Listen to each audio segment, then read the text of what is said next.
Hello everyone! Nandito na ako sa tapat ng restaurant na kakainan kong udon. Medyo mainit ngayon at nakita ko na naman sobrang daming tao. Siguro maghihintay na naman ako nito sa labas. Ito na guys, papasok na ako. Tama ang iniisip ko. Ayan, nandito ako sa pintuan ngayon, naghihintay din. Daming nakapila.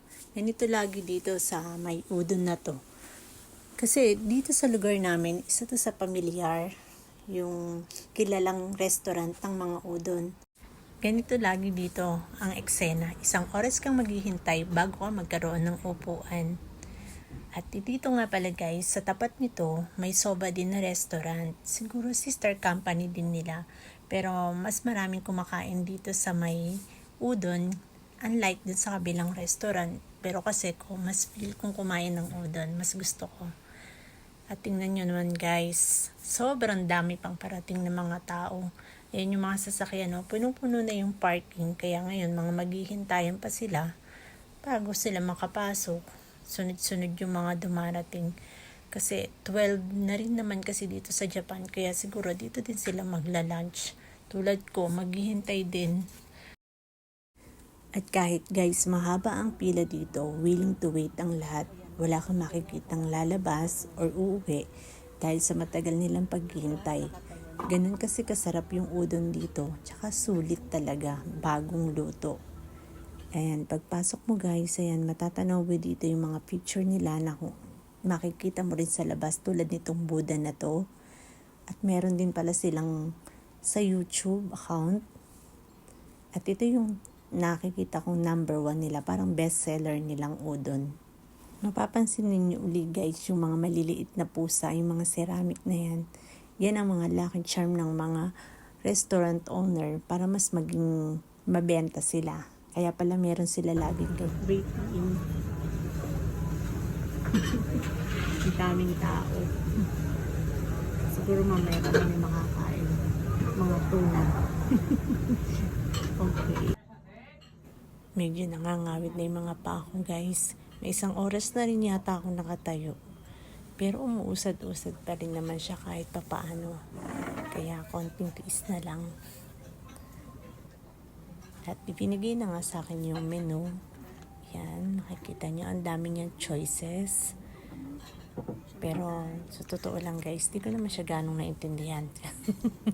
Pero mapapansin mo, may mga picture naman. Kaya yun siguro yun, ituturo mo lang siya kung hindi ka naman ganong ka-expert mag-Nihongo.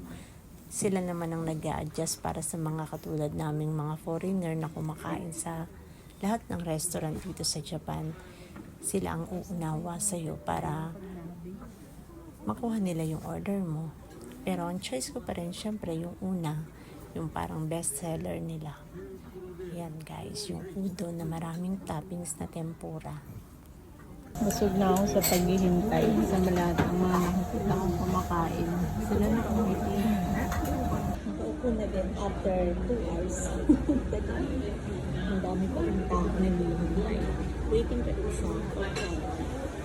Ito na, anong oras na dito? 2 o'clock. Nainggit na ako sa kumakain. Naririnig ko yung higot nila sa udon.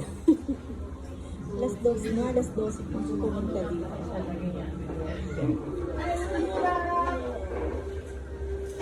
Order chicken palaya.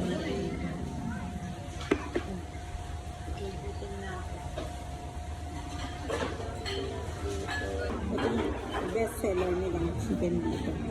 Tatlong piraso sa 750 yun.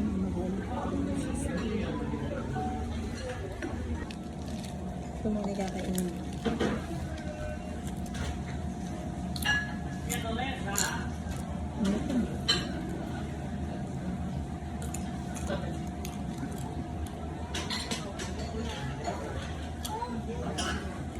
Hi, finally, dumating na di order ko. Ayan guys, overload yan. Ang daming toppings.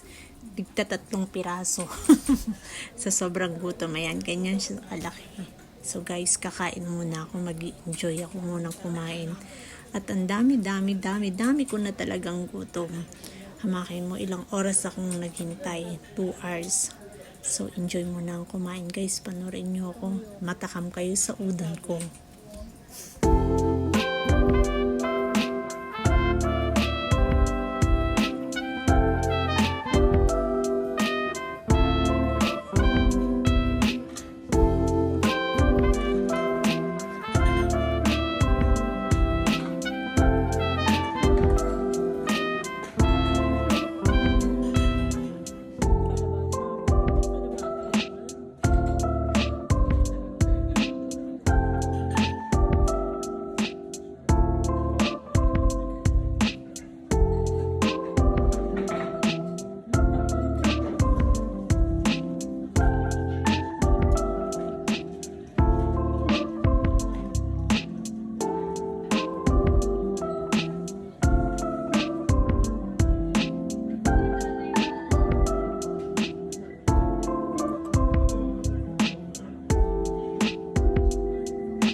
So guys, tapos na akong kumain. Hindi ko na pinakita sa inyo kung paano ko naubos yun.